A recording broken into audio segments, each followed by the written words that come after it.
మరి ఉపవాసం ఎప్పుడు చెయ్యాలి? మీ ఇష్టం కాదు, శాస్త్రం నిర్ణయం చేసింది ఎప్పుడు చెయ్యాలో. ఒక్క ఏకాదశి నాడు మాత్రమే ఉపవాసం చెయ్యాలి. ఏకాదశి తిథి ఉపవాసం, ద్వాదశి పారణ.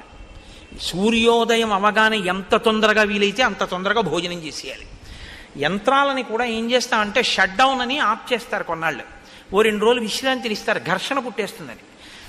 మీరు ఈ శరీరంలో కొన్నింటిని ఆపడం మీ తరం కాదు, ఆపకూడదు కూడా.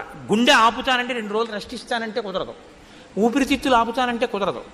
కానీ అన్ని అవయవాలకి కావలసినటువంటి రక్తాన్ని తయారు చేయడానికి, తీసుకున్న పదార్థాన్ని జీర్ణం చెయ్యడానికి ఈ వ్యవస్థ నిరంతరం పనిచేస్తుంది. నిరంతరం పనిచేసే ఈ వ్యవస్థకి విశ్రాంతినిస్తే అది మరింత సంతోషంగా పనిచేస్తుంది.